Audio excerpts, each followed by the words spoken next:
Doctor Bhimrao Ambedkar की जीवन परिचय।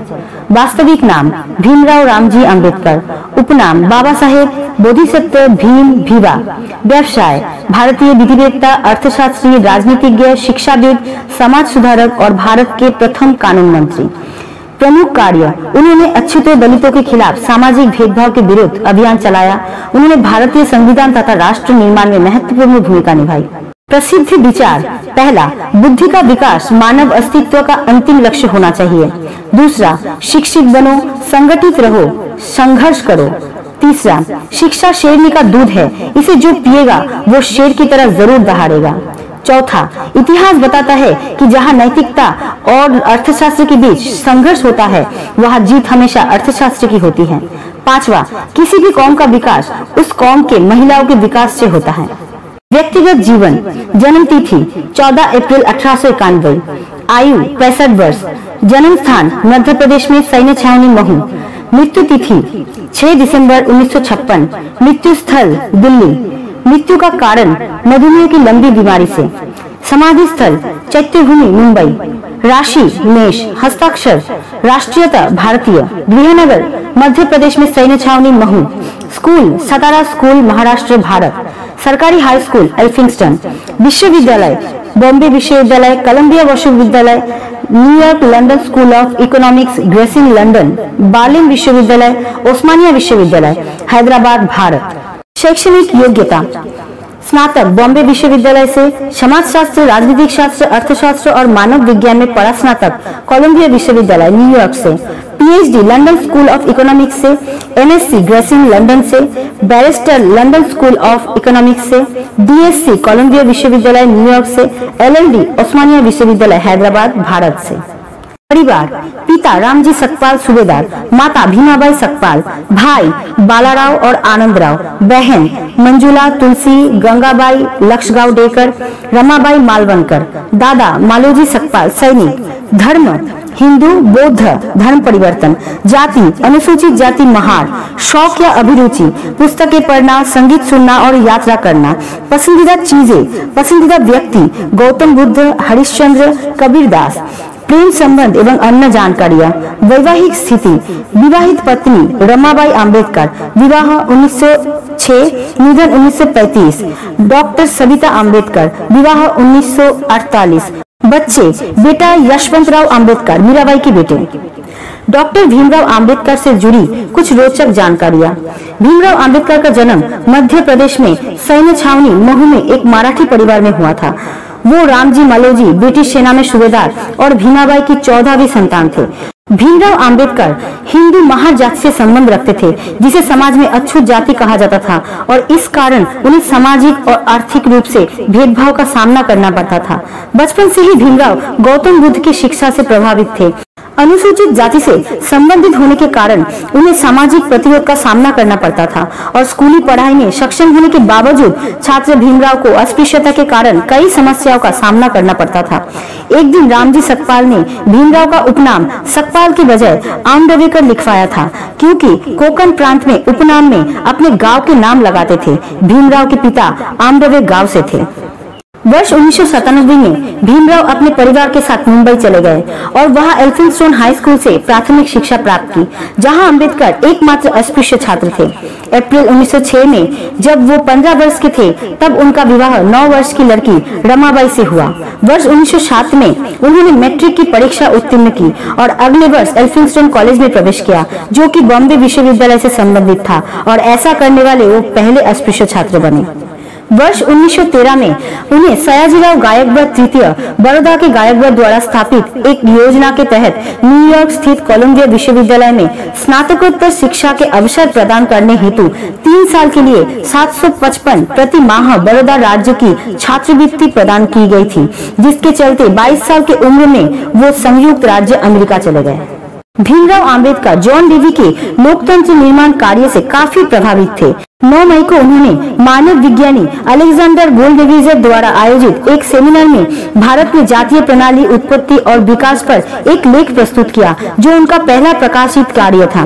अक्टूबर 1916 में डॉक्टर भीमराव अंबेडकर लंदन चले गए और वहां ग्रेजिंग में बैरिस्टर कोर्स के लिए दाखिला लिया और साथ ही लंदन स्कूल ऑफ इकोनॉमिक्स में दाखिला लिया, जहां उन्होंने अर्थशास्त्र की डॉक्टरेट थीसिस पर काम करना शुरू किया।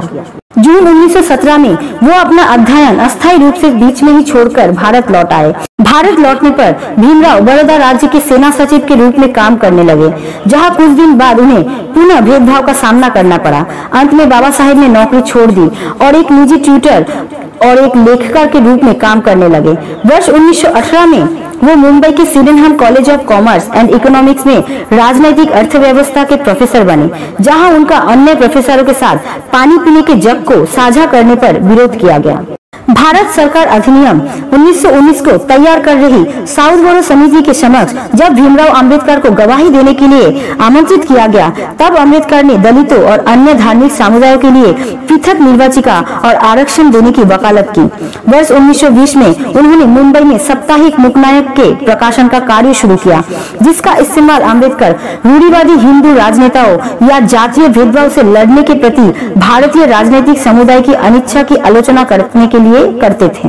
बॉम्बे हाईकोर्ट में कानून की प्रैक्टिस करते हुए उन्होंने अस्पृश्यों की शिक्षा को बढ़ावा दिया।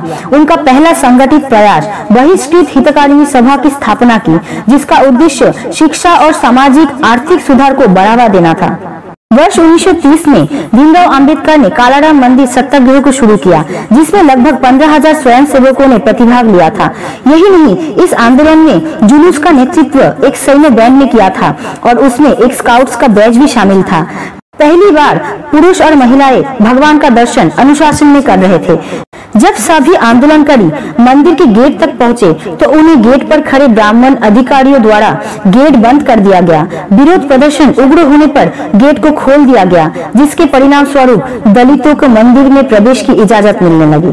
वर्ष 1932 में जब ब्रिटिश ने अंबेडकर के साथ सहमति व्यक्त करते हुए अछूतों को पृथक निर्वाचिका देने की घोषणा की, तब महात्मा गांधी ने इसका विरोध करते हुए पुणे की यरवदा सेंट्रल जेल में आमरण अनशन शुरू किया। वर्ष 1936 में भीमराव अंबेडकर ने स्वतंत्र लेबर पार्टी की स्थापना की, जिसने वर्ष 1937 में केंद्रीय विधानसभा चुनाव में 15 सीटें जीती थी। वर्ष 1941 और 1945 के बीच में उन्होंने बड़ी संख्या में बहुत सी विवादास्पद पुस्तकें और पर्चे प्रकाशित किए, जिसमें थॉट्स ऑन पाकिस्तान भी शामिल थे, जिसमें मुस्लिम लीग के मुसलमानों के लिए एक अलग देश पाकिस्तान की मांग की आलोचना करते हैं। भीमराव अंबेडकर इस्लाम और दक्षिण एशिया के रीतियों के भी बड़े आलोचक थे। उन्होंने भारत विभाजन का तो पक्ष लिया, परंतु मुस्लिमों में व्याप्त बाल विवाह की प्रथा और महिलाओं के साथ होने वाले दुर्व्यवहार की घोर निंदा की। 15 अगस्त 1947 में भारत की स्वतंत्रता के बाद कांग्रेस के नेतृत्व वाली नई सरकार जब अस्तित्व में आई, तब उन्होंने भीमराव अंबेडकर को देश के पहले कानून मंत्री के रूप में सेवा करने के लिए आमंत्रित किया। उसके बाद अंबेडकर के द्वारा तैयार किए गए संविधान में व्यक्तिगत नागरिक स्वतंत्रता की संवैधानिक गारंटी और सुरक्षा प्रदान की गई है, जिसमें धर्म की आजादी, अस्पृश्यता को खत्म करना और भेदभाव के सभी रूपों का उल्लंघन करना शामिल है।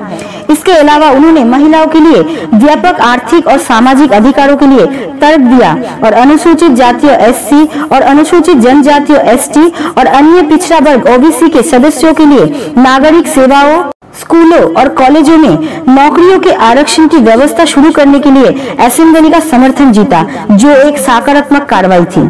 स्वतंत्र भारत में जब राष्ट्रीय ध्वज पर विचार विमर्श किया जा रहा था, तब भीमराव अंबेडकर संविधान ड्राफ्टिंग कमेटी के अध्यक्ष ही थे, जिन्होंने राष्ट्रीय ध्वज में अशोक चक्र का सुझाव दिया था। उन्हीं के बदौलत आज तिरंगे में अशोक चक्र प्रदर्शित होता है। अंबेडकर ने भारत के संविधान के अनुच्छेद 370 का विरोध किया, जिसमें जम्मू कश्मीर राज्य को विशेष दर्जा दिया गया था और उनकी इच्छाओं के खिलाफ संविधान में शामिल किया गया था। भीमराव अंबेडकर के दूसरे शोध ग्रंथ ब्रिटिश भारत में प्रांतीय वित्त का विकास के आधार पर देश में वित्त आयोग की स्थापना हुई।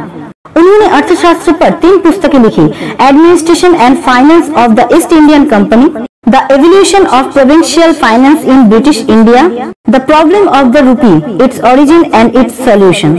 वर्ष 1950 के दशक में भीमराव अंबेडकर बौद्ध धर्म के प्रति आकर्षित हुए और बौद्ध भिक्षुओं के सम्मेलनों में भाग लेने के लिए श्रीलंका गए और 14 अक्टूबर 1956 को नागपुर में डॉक्टर भीमराव अंबेडकर ने स्वयं और अपने समर्थकों के लिए एक औपचारिक सार्वजनिक धर्मांतरण समारोह का आयोजन किया, जिसमें सबसे पहले डॉक्टर अंबेडकर ने अपनी पत्नी सविता एवं कुछ सहयोगियों के साथ भिक्षु महस्तवीर चंद्रमणि द्वारा पारंपरिक तरीके से त्रिरत्न और पंचशील को अपनाते हुए बौद्ध धर्म ग्रहण किया। 6 दिसंबर 1956 को अंबेडकर का मधुमेह की लंबी बीमारी से दिल्ली में उनके घर में ही मृत्यु हो गई। हर साल 20 लाख से अधिक लोग उनकी जयंती 14 अप्रैल में उन्हें श्रद्धांजलि अर्पित करने के लिए इकट्ठे होते हैं। दोस्तों, आपको बाबा साहेब की ये लाइफ स्टोरी कैसा लगा कमेंट्स में जरूर बताना, और अगर वीडियो अच्छा लगा तो चैनल को लाइक एंड सब्सक्राइब जरूर करना। आपका कीमती समय देने के लिए दिल से शुक्रिया।